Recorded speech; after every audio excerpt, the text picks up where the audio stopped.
All right, so imagine this for a second. The Middle East. Tensions are kind of high, right? Everyone's on edge after those recent missile attacks. Yeah, it's a powder keg over there right now. Totally. So picture this.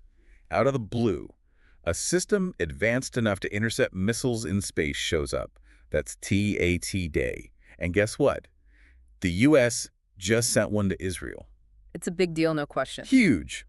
And we're going to break down why. This isn't just some diplomatic handshake, this is like the top-tier missile defense system globally. Yeah. And they put it in one of the most volatile regions imaginable. Talk about sending a message. You can say that again. The Pentagon's saying it'll be up and running, fully operational was the quote, I think, any day now.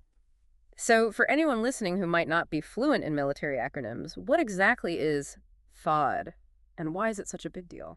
All right, so THAAD stands for Terminal High Altitude Area Defense.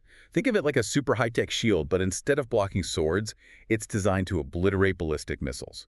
And we're talking short, medium, even some of those longer-range ones, the kind that, well, I might spit it out. All right.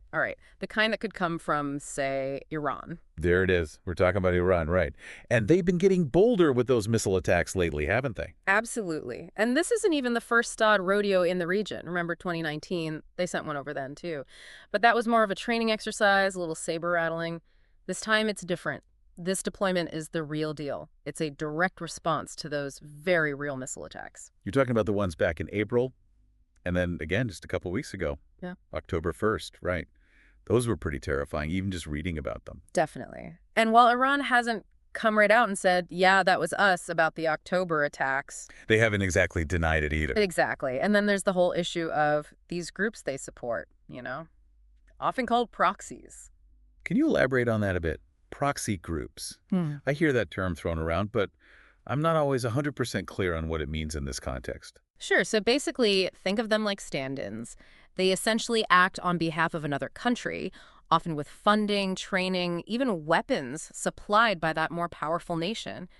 In this case, they're aligned with Iran and carry out attacks that help Iran, even if it's not Iranian soldiers directly firing the missiles. So it's like a way for them to say, wasn't us, even though everyone knows who's really behind it. Pretty much. And by sending in THAAD, it's like the U.S. is calling their bluff. They're saying, we see what's going on here. 100%. They're showing their commitment to defending Israel, but they're also signaling to Iran and those proxy groups that they're being watched very closely. And it's not just about the tech itself either. Right. The article mentioned they're sending like 100 U.S. troops along with THAAD to operate it. 100 troops, yeah. That's not just sending over some equipment. That's boots on the ground. Yeah. Which feels like a way bigger statement.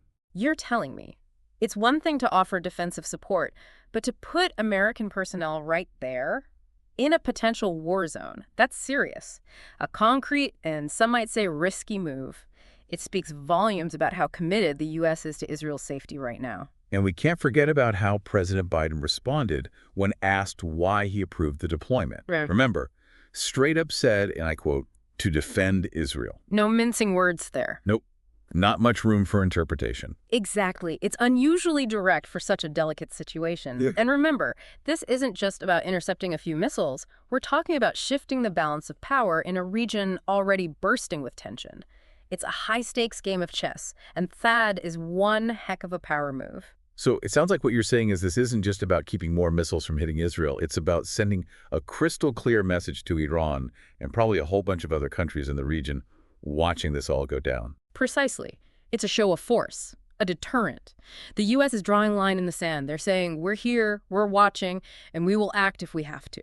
But like any bold move, there are always potential consequences to consider. It's got to have ripple effects, right? Like tossing a rock into a pond. Yeah. You get that initial splash, but then the waves just keep going. Couldn't have put it better myself. I mean, think about it. Countries like Saudi Arabia, the UAE. Yeah, they've got their own history with Iran. Exactly. And they see them as a threat, too.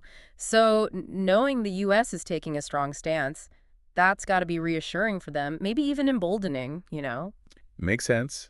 But then there's the flip side. Couldn't this also make things worse? Yeah, that's the big question, isn't it? It's like, Iran's not really known for backing down from a challenge. right. It could totally be seen as a provocation, like those hardliners in Iran who already see the U.S. as the bad guy. This just plays right into their hands. Such a delicate situation, honestly. And then there's how this all looks to other countries in the region, especially the ones who aren't exactly friends with the U.S. Exactly. Are they going to see this and think, oh, the U.S. is the enemy, so we should get closer to Iran? Or will it be more like, whoa, Iran attracts this kind of firepower. Maybe we should step back a little. Million-dollar question, right. And the truth is, it's impossible to know for sure. It's like this big game of risk, you know? Yeah. Everyone making moves based on what they think everyone else is thinking. Talk about a headache. So with all that in mind, Yeah. everything we've talked about, Mhm. pod, Yeah. what it can do, when it's being sent, who's involved, what's your take on what this means for the whole region? Honestly, I think this has the potential to really shake things up. If I had to pick one word, unpredictable. But that's what's so fascinating about it, right? You've got this incredibly high-tech system right in the middle of one of the most volatile places on Earth. The consequences, anything but clear-cut, really drives home how messy international relations can be in this day and age. For sure. It's way more complicated than just some new piece of military tech. Absolutely. You've got the history, the politics, the economics, even the cultural and religious stuff. It's all tangled up in this. So complex. And this deployment, it's like this huge reminder.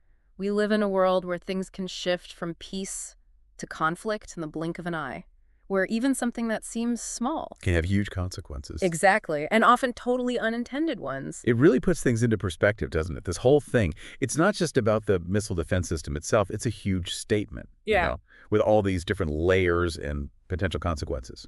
Absolutely. Like we were saying earlier, it's a geopolitical chess move. And in chess, you got to think several moves ahead. So, as we wrap up our deep dive here today, the big question for everyone in the U.S., Israel, Iran, everywhere really, is what happens next. Exactly. Yeah. What is the next move, and who's going to make it? What should our listeners be looking out for in the coming weeks, months even, to really understand how this is all going to play out? Well, first and foremost, keep an eye on Iran, see how they react. Do things escalate? Do they suddenly get more active, maybe even ramp up their nuclear program? Or do they try to play it cool, at least publicly, while they work behind the scenes to counter this whole THAAD thing? And we can't forget about those proxy groups either, right? For sure. Will they feel emboldened, maybe try to test out THAAD's capabilities? Or will they get the signal to stand down, lay low for a bit, not give the U.S. any more reasons to flex their muscles? All valid points. And then you've got the whole diplomatic front to consider, too. Will we see other countries taking sides? Will there be any attempts at, actual dialogue, negotiation? Maybe someone like Russia or China steps in, tries to play mediator? Throw their hat in the ring. Exactly. There are so many possibilities, and truthfully, it's impossible to say for sure what's going to happen. That's what makes this whole thing so fascinating, though, Mhm. right? A little nerve-wracking, maybe. Definitely. Definitely fascinating.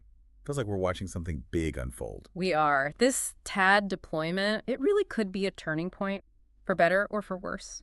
It could bring more stability to the region, or, well, it could be what kicks off an even bigger conflict. Only time will tell. And on that note, I think we'll have to leave it there for today. But for all of you listening, if you're as interested in this whole THAAD situation as we are, and let's face it, how could you not make sure you're keeping up with the news, paying attention to what the experts are saying? You never know. You might just stay one step ahead of the game. One thing's for sure, in that part of the world, nothing is ever as simple as it seems. Couldn't agree more. All right, everyone, that's a wrap on this deep dive into the U.S. deployment of THAAD to Israel. Until next time, stay curious, stay informed, and as always, thanks for diving in with us.